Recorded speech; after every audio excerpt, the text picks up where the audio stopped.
Yo, how's it going, guys? This is Rye here with Duel Links Entertainment, coming at you with something a little bit different. Usually we do interviews with the winners, but I wanted to focus more on the decks that won for this time, see how it kind of works out with you guys.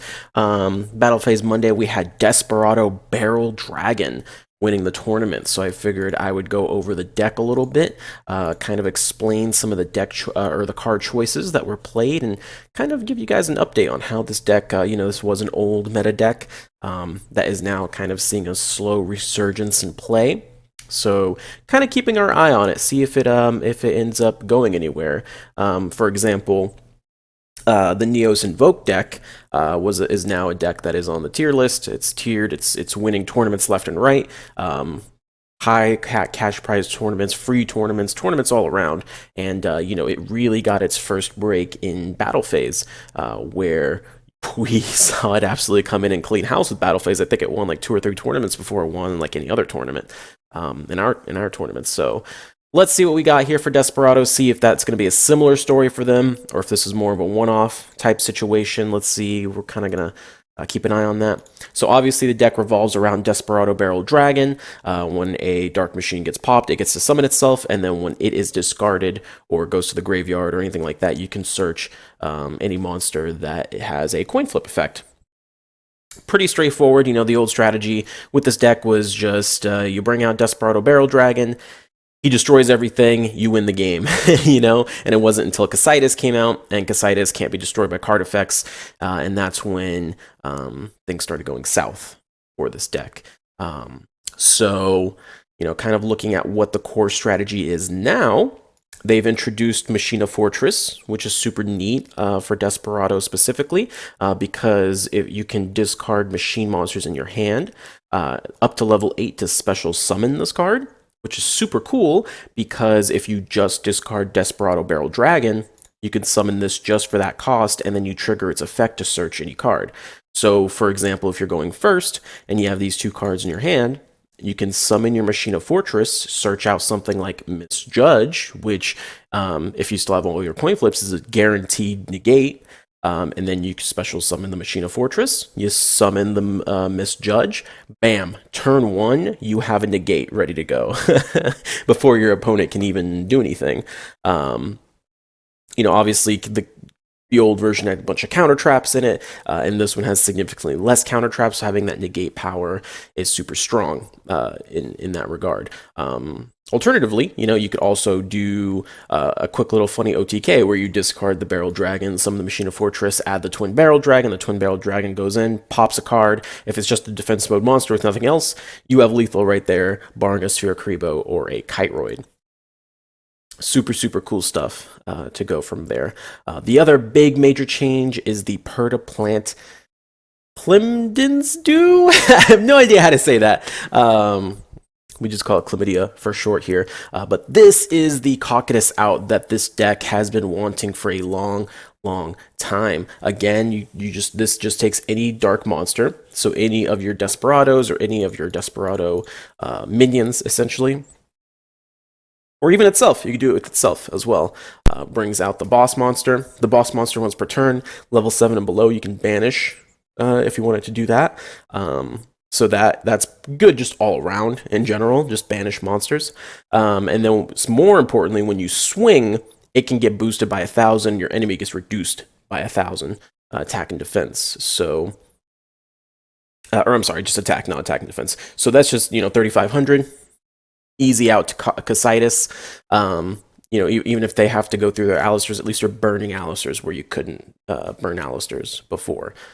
So really, really strong effect. It works really well in Desperado, especially if you go to use your Desperado as cost, which allows you to search your deck further from it. Now I do have a few clips of the deck for you guys to watch. We're going to talk over a few of them as well. The only change I have over the Champions deck is I actually never got Fiend Comedian, which I personally wouldn't even use in ladder anyway. It's something more that I would go into like a tournament setting with Fiend the comedian card, just because, like, it banishes. Basically, you get heads, you banish the entire graveyard of your opponent. Really cool effect. So instead, I just put Time Wizard in there. Definitely would use the other card if I had it, but I don't. And then I forgot to explain head judging. The only reason they really use head judging is because of the it goes towards your coin flip effect. And then when it does go off, it's really cool. Of course, this is the only coin flip that we can't guarantee. So is what it is. And then, of course, Super Buddy Team Force, you can use it on your Machina Fortress that you use your Desperado Dragon for. You can have this on the board and then bring this up on like the battle phase of your opponent's turn. Or even just summon a Twin Barrel Dragon for the effect to go off again if you want to get the 2 heads. And then 1 counter trap just to have it. Let's go. Also good too. This deck, obviously draws a lot with Cup of Ace. Draws a lot with Desperado, so you're going to have material for Ultimate Providence. I would probably play this at 2. If I had to optimize this deck at all, I'd probably try to play this at 2 somehow. But yeah, so let's go into those clips. You can see there's someone followed. Thank you for the follows and recording. I appreciate that, my guy. Let's get into those clips. All right, so first duel here versus the Chaz. Playing Bones, of course, not even playing Chaz. Total fake, in my opinion, but hey, what are you going to do? You can see here I have a okay-ish opening hand. Right here, he is playing Spellbooks. So this was kind of interesting because I didn't really... If he just banished my monsters right away, I didn't really see what I could do against his deck. So you can kind of see he does misplay a little bit, is what it is. But I I think it's still kind of cool to show off a deck, even though he did technically misplay. So I do summon my my barrel or my Spider Dragon. He immediately banishes that. He knows I'm playing Desperado. So he's like, nope, we're not even gonna have that on the board. Get that shit out of here, right? He goes in, does Spellbook things. It's pretty cool that Spellbooks is coming back, but as you can see here, they're a very fragile deck, especially when there's a lot of stuff going on. I take 1,000 damage, is what it is. He continues playing, blah, blah, blah, blah, blah. Here we go. He's going to bring out his Priestess, which I have an answer to, so all is well. He does pop my Super Buddy Team Force, both of them on the board, so I don't have another one to search. Otherwise, I could have just searched to put another card in there. Temperance to protect myself. Take another 1,000. Pertaplant, that was the misplay right there. Had he banished my...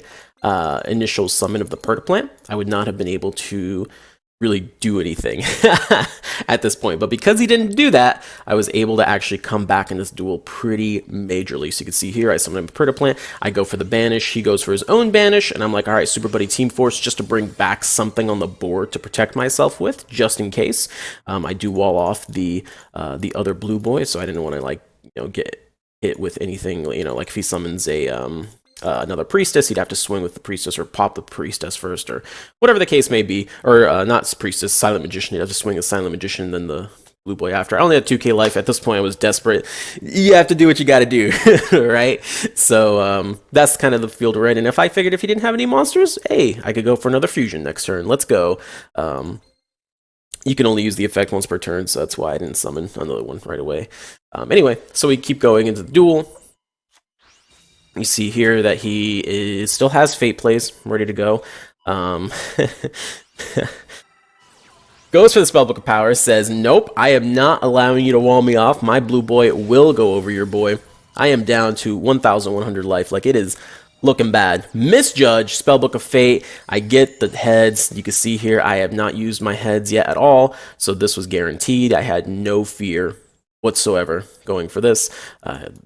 It negates the fate, even if he didn't activate that card, right? If this other card that he had wasn't activatable, didn't matter. Like, you know what I mean? Like, he had to eventually activate and trigger from there. I bring out the Machina by giving out my Desperado Dragon, which lets me draw. Ultimately, was going to win that duel.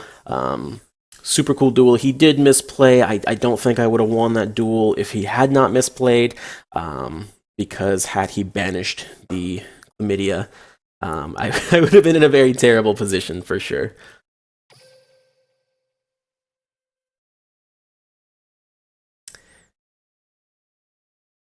What else do we have here?